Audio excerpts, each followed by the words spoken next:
મિત્રો, જનરક્ષક ટ્રુ સેન્સમાં એક જનતાનું રક્ષણ છે. આપણે ગમે ત્યારે કંઈ બી ઇમરજન્સી થાય તો આ એક ડિવાઇસ છે, ખૂબ જ ઉપયોગી છે. રસ્તા પર આવતા જતા લોકો સાંજે વોકિંગ કરવા નીકળીએ આપણે, ત્યારે આપણને એક સેફટી સિક્યોરિટી કંઈ પણ તકલીફ પડે તો આ ડિવાઇસ બહુ કામમાં અનુરૂપ આવે છે. આપણે ઘણી વખત ફોનથી ટ્રાય કરીએ પોલીસને બોલાવવાનો, એમ્બ્યુલન્સને બોલાવવાનો કે એ રીતે ફાયરને બોલાવવાનો, તો આપણને ટાઈમ લાગે છે. બટ અહીંયા એક વસ્તુ સારી છે કે એક સ્વિચ દબાવો તમે અને તે વ્યક્તિ હાજર થઈ જાય છે, સામે તમે વાત બી કરી શકો છો.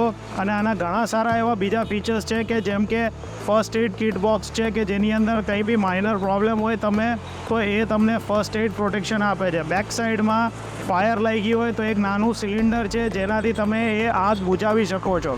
તો આ એક ટ્રુ સેન્સમાં કહી શકીએ કે બેઝિક જે નેસેસિટી છે આપણી ફાયર, આગ કહીએ, એમ્બ્યુલન્સ કહીએ અને પોલીસ, આ ત્રણનું ગમે ત્યારે આપણે જરૂર પડે ત્યારે આપણને ઉપયોગી થઈ રહે છે.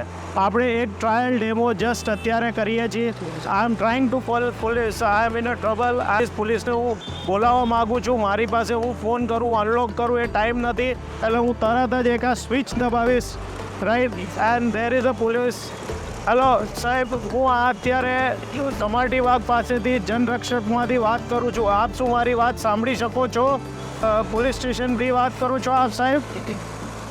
હા, હવે હું અત્યારે કમાટી વાઘ જનરક્ષકમાંથી વાત કરી રહ્યો છું અને મને અત્યારે કંઈ પણ તકલીફ હોય તો આપ મારો અવાજ સાંભળી શકો છો?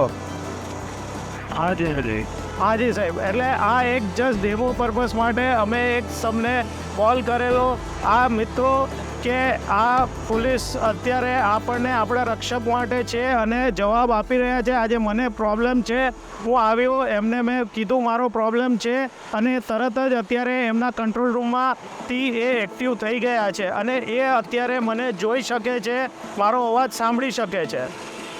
જી સાહેબ, જી સાહેબ, ઓકે સાહેબ, થેન્ક યુ. તો મિત્રો, આ હતી આની આ ખૂબી, અને એક સ્વિચ દબાવવાથી આ વસ્તુ થઈ શકે છે જેથી કરીને આપણો ટાઈમ ઘણો બચે છે. આવું બધી જગ્યાએ આ વસ્તુ હોવી જરૂરી છે જનતાની રક્ષક માટે. Thank you.